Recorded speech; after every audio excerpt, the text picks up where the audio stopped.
Hey everybody, how's it going? This is Rob Turley, your host at Down the Rabbit Hole podcast, brought to you by White Rabbit Intel, where you can hyper-target your market and know who's the best fit to become your next customer inside and outside your pipelines or funnels. Exciting stuff. Now, today is going to be a marketing conversation. Marketing conversation with a friend of mine, Seth Green. He's awesome. One of the creators of the evergreening process. If anybody's heard of that, I know that people have. And he's got the Sharkpreneur podcast, which I was recently just on with him. Fantastic podcast. Give it a listen if you can. So, Seth, if you don't mind, I'd love a more formal introduction because you'll do a better damn well job than I will. Sure. Well, first of all, thank you so much for having me on the show. It is an honor to be here. I love Down the Rabbit Hole. You're doing an awesome job. I love the high level yet in-depth conversations that you're having and hoping to add some value in ours. So I'm the founder and CEO of MarketDominationLLC.com. We are one of the nation's fastest growing direct response marketing firms. As I've written 9 best-selling books. I've been on the cover of Success Magazine. I've been nominated for Market of the Year 3 years in a row. And as you mentioned, co-host the Sharkpreneur podcast with Shark Tank's Kevin Harrington. So that's the awesome. Short version. The long version's in all of the 9 books and YouTube. That's incredible. And the type of marketing that you do, could you repeat that? Yes. So we are a direct response marketing firm. So now, to the people that don't know, because I have salespeople, salespeople, marketing people, and executives who listen to this. If they don't know, I think it'd be great to describe that. Sure. So the traditional marketing is brand building, right? I'm Nike. I want my Just Do It slogan out there. I'm going to spend billions of dollars. I'm going to get my name everywhere, and I will get some business out of that if I can do it long enough. And that's true, and it does work. However, we're a direct response marketing firm, which means I don't care what your logo looks like. I don't care if focus groups recognize you. I care every dollar that we invest of our clients' ad budget, how many dollars come back, how many sales do we make? Every single thing we do or send out has to be directly trackable so we know what's working and what's not working, and we can cut the stuff that doesn't work and scale the stuff that does. Oh, the magic of attributable revenue. Exactly. Yeah, only if everybody understood. It's kind of funny how the world doesn't really understand. Where's the money coming from? That should not be a question that isn't answered ever. It should be an immediate response. Yes, it should not be, well, our sales are up this month, so our marketing must be working. Yeah. Sometimes they're not even tied together. And that's the problem with RevOps being a lack thereof within companies. Yes. So tell me a little bit about, how did you get to where you are today? What was that journey? Was it blood, sweat, and tears? So it depends on how long a version you want of the story. I'll do the shortest one I can. I started out as a college financial aid planner, helping families cut the cost of college tuition, $19,077 a year, because my father drove me nuts every semester of college, telling me he couldn't afford Syracuse University, and I had to come home and get a job. So I was told when I graduated Syracuse that I needed to buy the Fortune 500 firm that hired me to make 300 cold calls a day, interrupting strangers asking for money. This was before the internet, before the do not call list. And I absolutely hated it. I loved the work of helping families save money and cut the cost of college. I hated the cold calling for business. Yeah, that was the golden age though, man. That was the dial for dollars era. Churn and burn, baby. So I hated that. I had the good fortune to find legendary marketing guru and 21-time bestselling author Dan Kennedy. I convinced my wife to let me borrow more than our brand new mortgage to let me go work with Dan right after she quit her job to be a stay-at-home mom to our first baby. And everything changed. I was the 6,700th last placed ranked rep at that Fortune 500 company. In 2 years, I was in the top 30. And that got me written about in a bunch of trade journals for financial advisors. My phone started ringing off the hook with advisors who couldn't have Googled me, right? They had to literally get a yellow pages in our city to find me. Right. And say, hey, I want to do what you did. And so I faxed Dan and I said, what do I do? And he said, you start a marketing company and you help them. So that was about 15 years ago. And we started with one client and me and that one direct mail campaign because we didn't have the internet back then. And it's taken off. And over the last 15 years, we now have an awesome team of about 45 who work here. We're in 63 different industries now. We've served thousands and thousands of clients in almost every time zone on the planet. And obviously, we have graduated from only being a direct mail and print ad firm because that's what we had to a cutting edge social media, direct response marketing firm. That is a hell of a story. Thank you. And that's Talk about taking a risk, though, more than what the mortgage was. And then, you got your wife who just quit her job to stay at home, and you got a kid coming in, and then you just went, yeah, let me take all this money and just wing it. Let's go for it. I like it. That's the type of shit that I do. Yes. Well, thankfully it paid off in spades and worked out, because her answer was, you better pray this works. Yeah. I mean, that was all the motivation you needed, probably. Yes. That's awesome. So what are you focused on today? What is the number one thing that you are solving that people just totally ignore? So most people most businesses get a couple things not as well as they should. They try and grow their business themselves, which is a big mistake. And they do everything else everybody in their industry does. And when you copy everybody else, you get dumber and dumber. And they do it in a way that, as we already alluded to, isn't trackable. So I think our flagship solution to that problem is to build a cult of 50 evangelists who will promote your brand every single week for a year. Get other people to promote your business for you. Get an army of an unpaid sales force, in essence, out there promoting you, folks who have lists of your ideal clients and customers and prospects as their tribe, and get a giant rising tide that lifts all boats.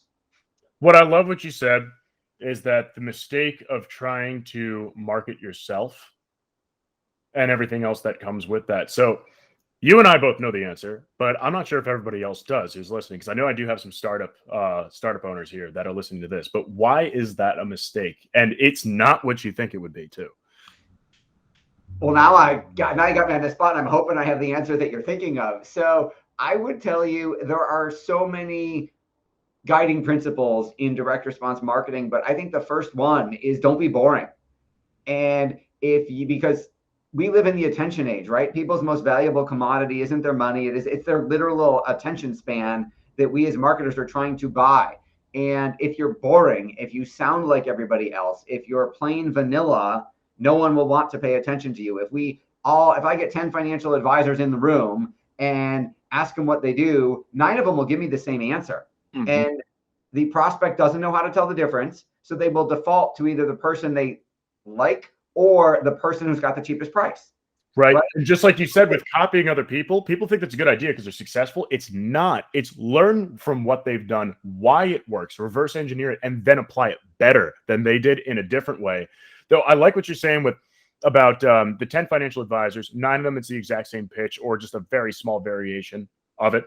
Then you have the one guy where you're just like, damn, I want to work with him because he sounds crazy. It sounds like, he's changing the game in here, even though he's doing the exact same job as everybody else. It's about how you're presented.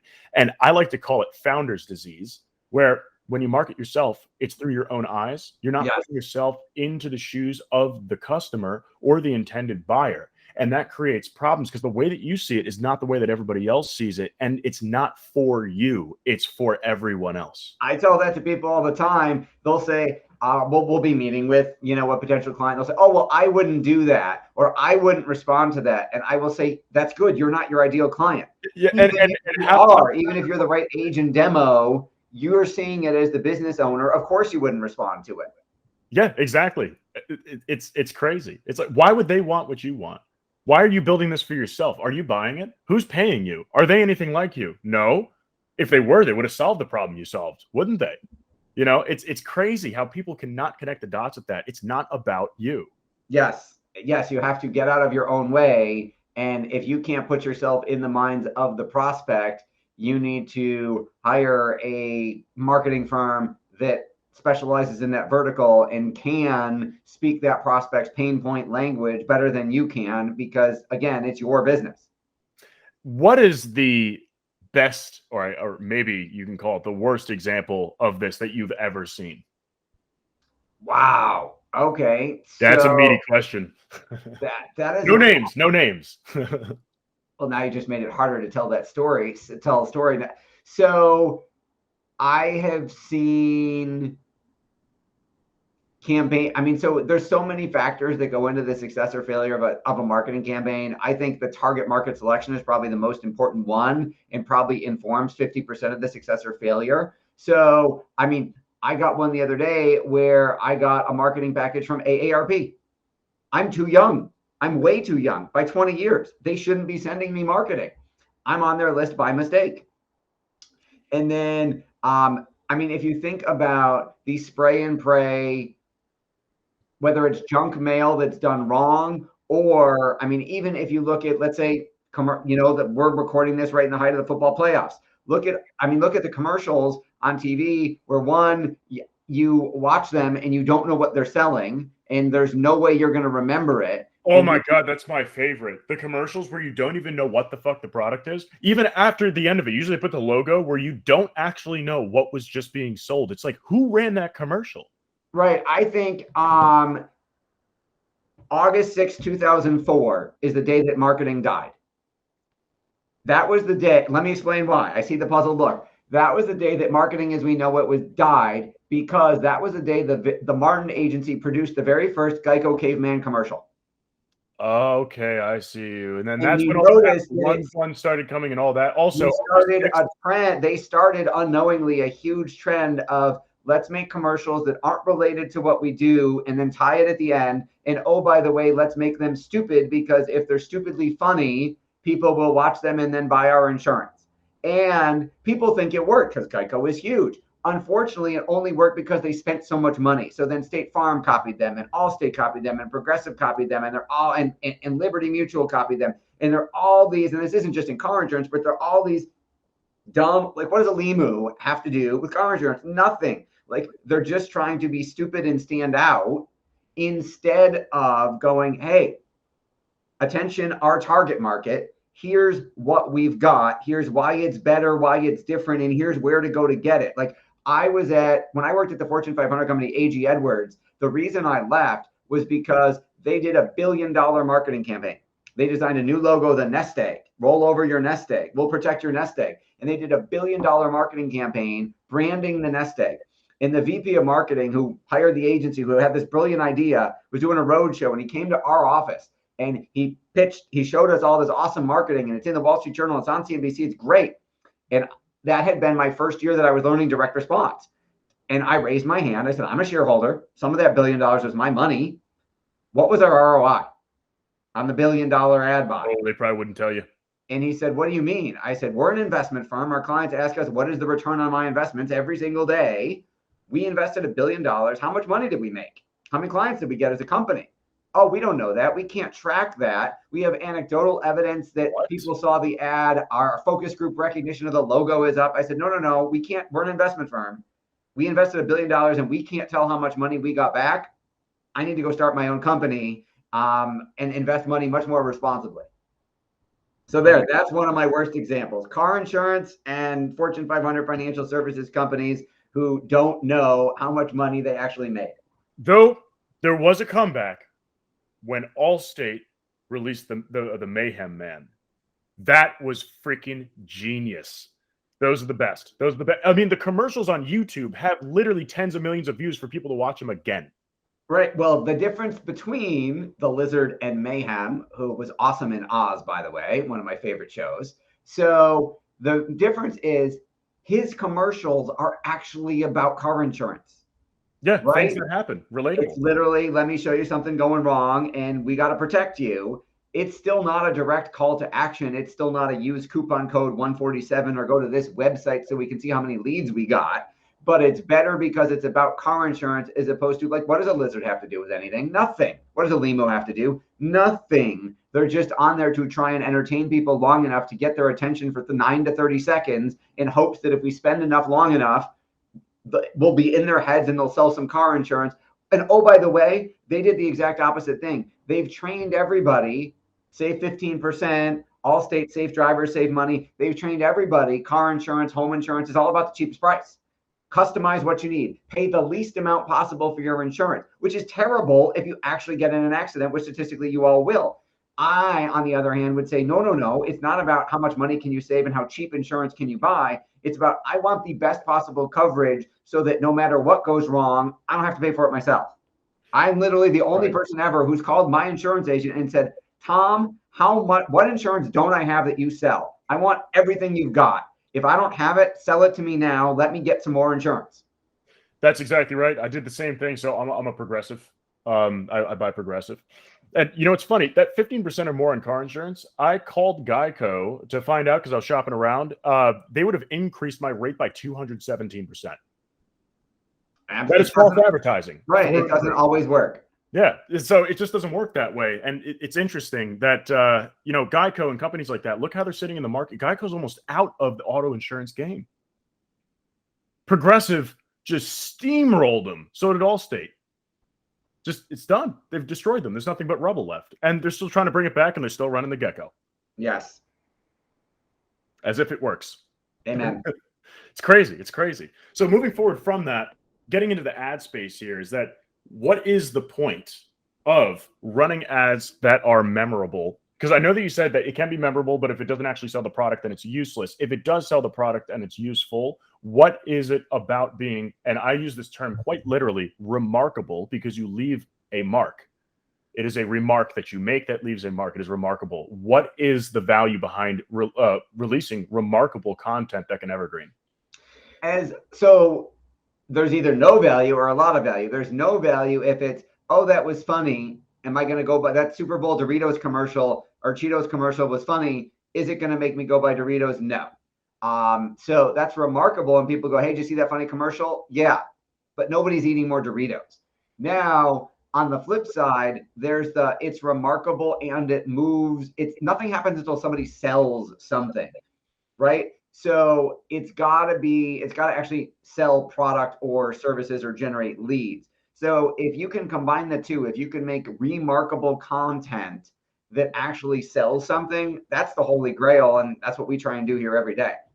And so the B2C industry has really gotten this figured out. Why is B2B so far behind? And what do you think they're doing wrong? Because that can still be done. It's just that they think, oh, it's for business, so it doesn't work that way. No, people buy from people that they like, trust, and can relate to, period. They do have preference in brand, period. It works that way. How come we haven't done it? What is the gap there?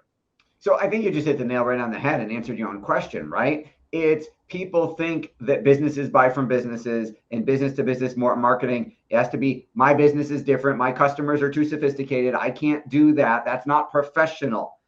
As you alluded to, people buy from people. Businesses are people buying from other businesses. They're buying from people at those businesses. So it's all about the know, like, and trust factor. And I think the majority of business to business marketing is really, really boring. So it works even better in B2B than B2C, because in B2B, we're used to seeing boring institutional advertising. You know, when we worked with ADP, you know, the giant payroll company, and we suggested they wanted CFOs at companies with 50 employees or more. And they said, I said direct mail. And they said, direct mail won't work. We tried it. I said, what did you send? Our corporate brochure. I said, the mailroom threw it out. Nobody cares. I said, I'll guarantee results that this will work, or you don't have to pay me, our firm. And we created a 4-step, 3-dimensional direct mail campaign to those CFOs that worked so well. The rep who referred us into the company got promoted to management, and they said, oh my God, we've never seen anything like this. It's not professional. It doesn't look like what an ADP branded piece should look like, but maybe that's why it worked. Yeah, it could be why it worked. And so I've seen a couple of things out there. Like, for example, one commercial that I want to make for my own company is that I want to reenact the Matrix scene with the red pill and the blue pill, because follow the white rabbit down the rabbit hole, you see the world for what it really is, right? I want to do that, and it's all business terminology. The whole set, everything is exactly the same. That would be epic. It would be. I think you might want to start with a smaller scale version, still do red, blue pill, white rabbit. But if you, in the beginning, I would spend less money on production and more money on buying traffic to that video, and then take the money you make from it, and then you could afford to do the high-end version. And I would love to see a split test going, does the amateur looking version or the whole set duplicated version pull better? Yeah, true that. It's such an interesting concept, because people are obsessive about that stuff. And like, that's right in the target market, people who love data, right? What are some of the campaigns that you've done where you've been doing the split testing? Because split testing is super important to understand how people engage with stuff. What are some of the ads that you ran where you were shocked that it went through so well? So we split test religiously. I mean, our average campaign may run 250 different variations to find out what's going to work. And that might be split testing the audience, the headline, the body copy, the graphics, the video, every factor we can find to see what works. You never know. Like, we think we know what we're doing, but every day, I don't think there's a day that we don't get surprised going, really? That one pulled that one? Who would have thought? So it's really important to run split tests all the time because you never know what's going to work. I think, I mean, we have campaigns that have gone viral. We do work with the Harmon brothers, who are the kings of viral video, and are responsible for things like Squatty Potty and Purple Mattress. And again, it's still the most important factor, I think, in making a campaign really work and stand out like that is the personality.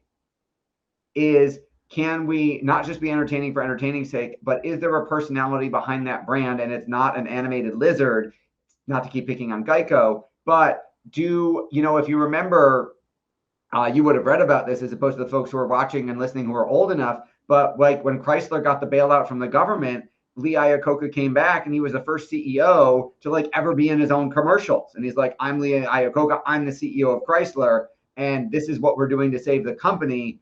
And arguably, it was those commercials and his presence in them, along with some innovations in their cars, but it was the commercials that talked about him that really saved the company. Yeah, it's how people felt. It's public sentiment. They bought a person, not a logo. Even with stocks, all that matters, the value of the company has nothing. Like, they're multi-billion-dollar companies who don't even have a cent in revenue. It's the value that people perceive it as. That's all value really is that if it's seen as valuable, it is valuable. It's all an opinion. Correct. The stock market is a voting machine. Short term, you are absolutely right. And I think it's all about the story. It's about how you explain what it is that you do in such a way that your target market says, oh my God, that's exactly what I'm looking for. Sign me up. And what types of things do you see have you seen patterns in what's more attractive to people? It depends. Every campaign is different. Every target market is different. So, the principles so we have, whether it's a new social media network every month that's come out. So the way we distribute marketing messages has changed dramatically over the last 20, 30, 40 years because of technology and social media and the internet. What hasn't changed is the fundamentals of human psychology, the reasons why people do the things they do. And that's actually what I'm talking about. Yeah. And I think whether it's direct mail, whether it's social media, whether it's cold email, whether it's LinkedIn, whether it's a viral video, the ones that work are all based on the fundamental underlying psychological, 7 reasons why people do the things they do. And that's the most important part of any marketing campaign, besides getting the right people, is what is that underlying psychological message that trips their pain and pleasure principles so that they say, that solves my problem, or that's what I want. Yeah, I had a friend of mine. He worked at an ad firm. They were working with a PR company.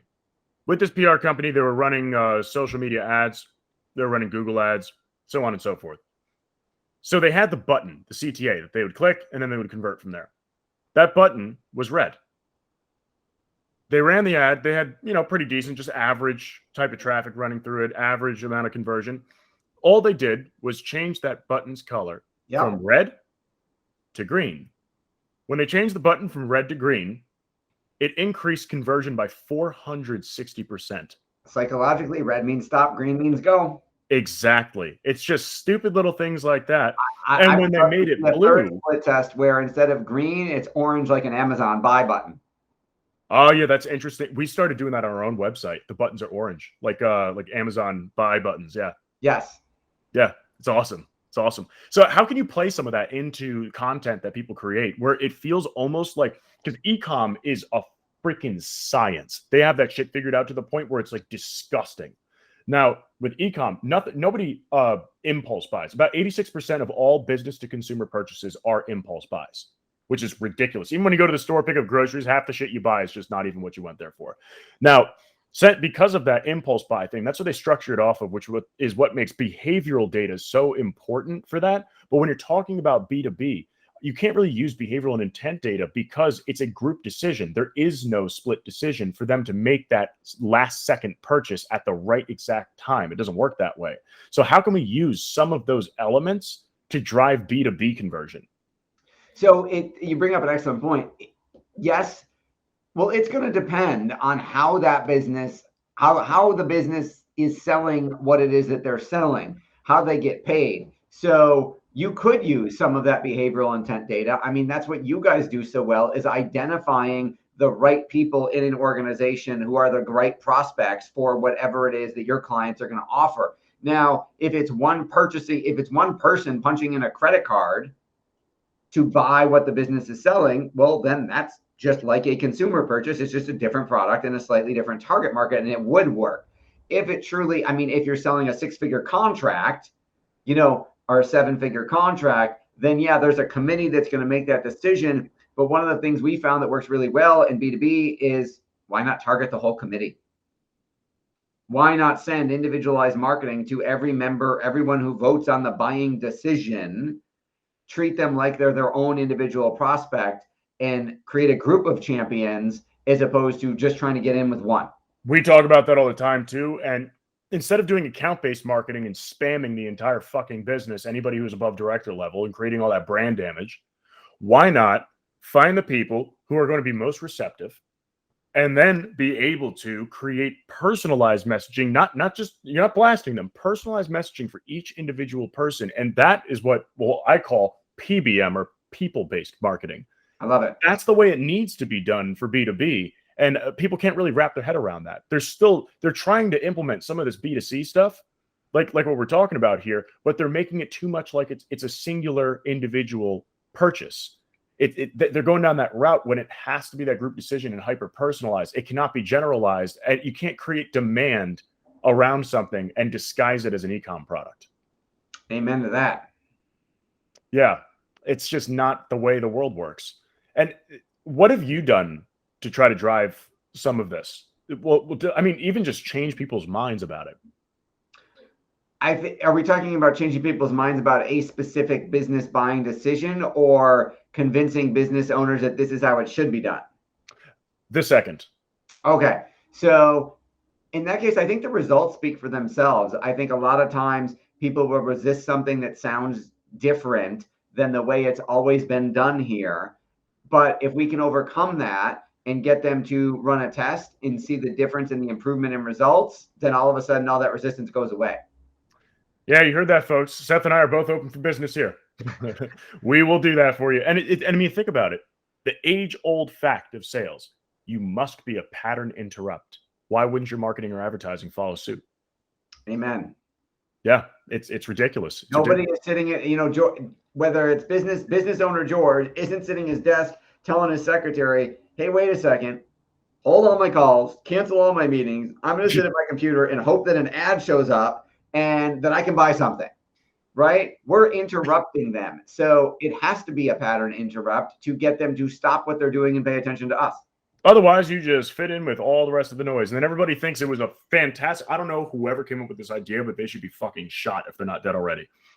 Let's double the emails, double the ad spend, double everything, double the cold calls, all of it, double it. Because if we double it, we'll get double the sales. Well, in theory, you might, but when everyone does that, literally every company does that at the exact same time when the market's shifting, guess what? There is so much noise that we just keep digging the hole deeper. The market becomes more unsellable. Noise becomes louder and louder and louder. And then when the people who are actually meant to find each other, who can help each other, must do so, it's nearly impossible. I mean, think about it. It takes 18 touches on average now to get someone's attention with a B2B sale.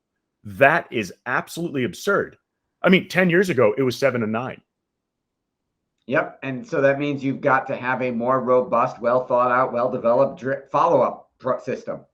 It is quality over quantity. It always has been, always will be. We just got all caught up with the volume shit. And it was thanks to going all the way back to the dial for dollars era. Yes. That's what started this whole thing. And it just make more dials and you'll get more people. Now we're in a mile deep hole in the center of the fucking earth. And there's no way out. The way out is by getting rid of all that volume and doing a quality, strategic, personalized approach to everybody that you know. And guess what? The data resources are out there now, so you can know who to talk to. Before, that unknown factor, who do I talk to? That's why it became volume. Yes, because the results were so low because you were spraying and praying everybody and trying to hit everybody. Whereas, you work with a company like yours at White Rabbit, you don't have to spray and pray. You can target exactly the right people with the right message. And then with a company like yours too, is that you can get that message across the way that it needs to come across to those individual people. You got it. Delivery is everything. For example, our sales, my own company sales, and I'm being vulnerable here, we were fucking up. We were not selling. Why? The delivery of the message. We were giving the bigger picture, but we were not connecting the dots. It's as simple as that. You can use it for ABM. You can use it for inbound lead filtering. You can use it for this. And the different benefits of each, that was the missing link. We 4x'd our sales this month because all we did was connect the dots and deliver it in a slightly different way. Congratulations. That is awesome. I'm glad you realized that. And more importantly, those results speak for themselves. Exactly. And so last thing here before we move on to the next the end part of it, where we can ask you the best question of all the questions. But what's a good example of a company that you've worked with? Let's say you failed to work with them where they wouldn't listen. What was the reason why when it comes to connecting the dots or delivering the message that they would reject? Sure. So I'll give you my favorite example of that, which would be one of the largest regional personal injury law firms. And he saw me speak at an event, the founder of the firm. We went back and forth for like 9 months until we finally had a contract. He said, send me the contract. It's Friday. Send me the contract on Monday. I'll get you the check. It was a multi-6-figure deal with 7-figure performance incentives.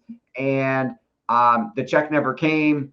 I had told my wife we were shopping for a new house at the time. I had assumed he was telling me the truth. So she was shopping for a house in a price range we couldn't afford if that check didn't come in. Right. I eventually just showed up at his office, told the secretary, I'm camping out all day. I brought a book, canceled all my meetings. I can't get him on the phone. He can't reply to an email. I'm going to sit here all day till I get an answer. Damn. And she came back in a huff 2 minutes later going, he changed his mind.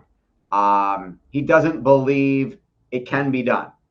He's not saying you can't do it. He just doesn't think it can be done at all. The skepticism, which is the disease I call status quoitis. It is terminal, but you are your own cure. It's a decision. Yes. I love that. Yes, you are absolutely right. So, I had to then tell my wife, sorry, honey, you can't buy that house. You have to go back to our regular price range. And we were going to get free office space in his new building. Like it was going to, I was very, very, very upset that day, especially considering I had started hiring in advance, which was my own mistake.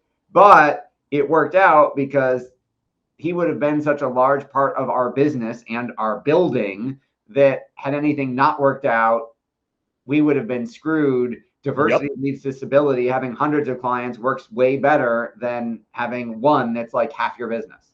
Exactly. Don't put all your eggs in one basket is the moral of that story right there. Yes, sir.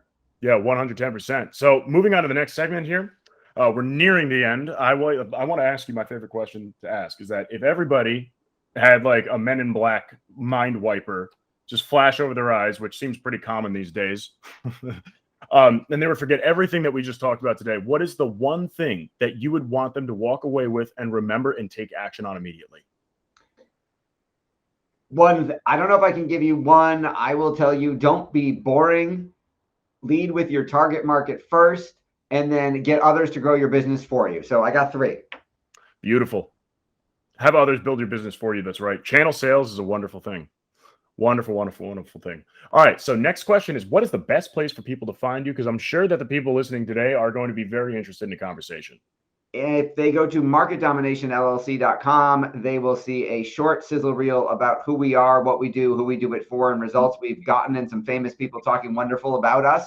And then next to that is a form they can fill out. Thanks to the folks at White Rabbit, we will give you our marketing makeover absolutely free. We normally charge $997 for that. We will get on a call with you, identify what your marketing issues are, and I guarantee I can solve them in less than 30 minutes, or it's free. That's a beautiful thing. Holy shit. Wow. Awesome. Awesome. And then do you have any book recommendations? I know that you wrote quite a few. Which one would you want? But I'll give you recommendations that aren't mine. I won't self-promote. So I will tell you any book by Dan Kennedy, any book by Russell Brunson, The Influence by Robert Cialdini, and The $4 Sandwich by Dr. Corey Melnikoff. Oh, that last one's really good. It's an interesting read for sure. Well, thank you so much, Seth. I very much appreciate you. Again, Seth Green, Market Domination, awesome guy. And again, this podcast is brought to you by White Rabbit Intel. So no more, win more, close often. That's what we want you to do. That's all we want you to do. Now, if anybody would like to follow this podcast, it's pretty much on every streaming service known to man. And if you follow the hashtag DTRH podcast on pretty much any social media network, you will see anything posted about it. And if you share it with your friends, family, all that good stuff, please don't forget to tag me and tag Seth on this episode, because it's always good to show some love and share all the engagement. Thank you very much and have a great night. If you enjoyed this episode, follow Down the Rabbit Hole podcast for new episodes weekly on Podbean, Spotify, Apple Podcasts, Google Podcasts, Amazon Music, Pandora, and YouTube. If you'd like to apply to be featured on the podcast or recommend a featured guest, please feel free to email us at theteam@whiterabbitintel.com.